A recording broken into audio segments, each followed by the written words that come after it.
ಶಿವ ಪರಮಾತ್ಮ ಹೇಳ್ತಾರೆ, ಈ ಪತಿತ ಭಾರತವನ್ನು ಪಾವನ ಭಾರತವನ್ನಾಗಿ ಮಾಡುವ ಸೇವೆಯಲ್ಲಿ ಸದಾ ಇರಬೇಕು.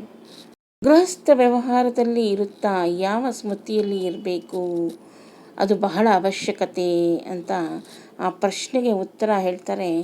ಗೃಹಸ್ಥ ವ್ಯವಹಾರದಲ್ಲಿ ಇರುತ್ತಾ ನಾವು ಈಶ್ವರಿಯ ವಿದ್ಯಾರ್ಥಿಗಳಾಗಿದ್ದೇವೆ ಎಂದು ಸ್ಮೃತಿ ಇರಲಿ.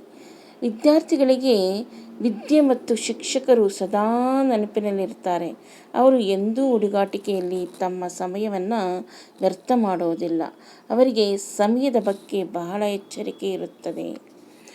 ಇನ್ನೊಂದು ಪ್ರಶ್ನೆ, ಮನುಷ್ಯರಲ್ಲಿ ಎಲ್ಲಕ್ಕಿಂತ ದೊಡ್ಡ ಅಜ್ಞಾನ ಯಾವುದು ಆಗಿದೆ ಅನ್ನೋದಕ್ಕೆ ಉತ್ತರ,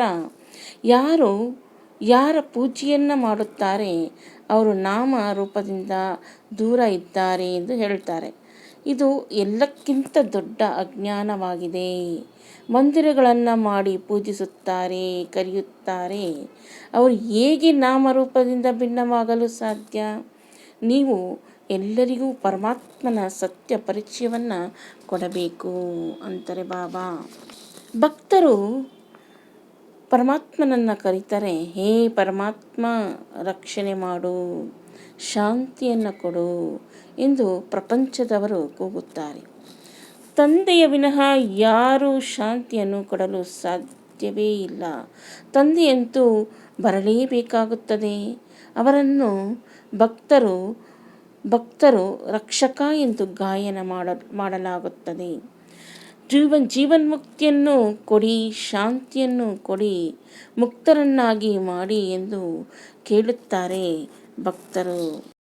ಅದಕ್ಕೆ ಬಾಬಾ ಹೇಳ್ತಾರೆ, ಈಗ ನೀವು ಪತಿತ ಸ್ಥಾನದಿಂದ ಪಾವನ ಸ್ಥಾನಕ್ಕೆ ಹೋಗಿ ರಾಜ್ಯ ಮಾಡುವ ಪುರುಷಾರ್ಥ ಮಾಡುತ್ತಿದ್ದೀರಿ. ನಿಮ್ಮ ಓದು ಸರಳವಾಗಿದೆ.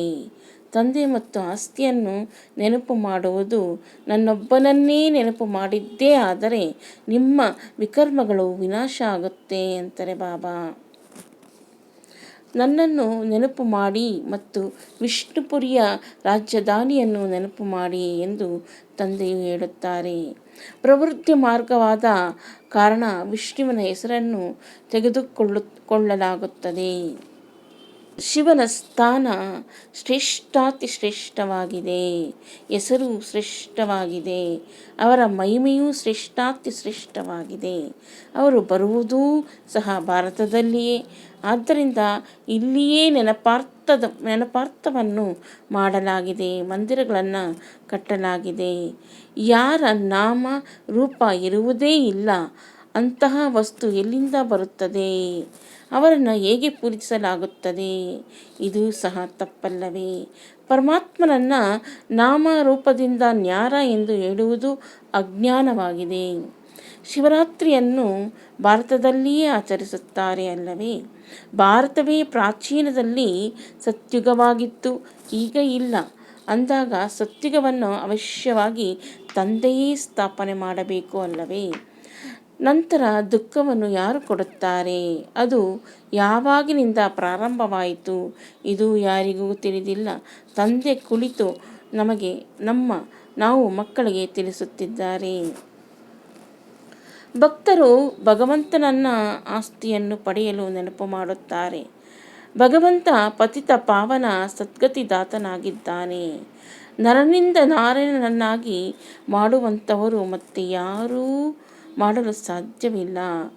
ಸತ್ಯಯುಗದಲ್ಲಿ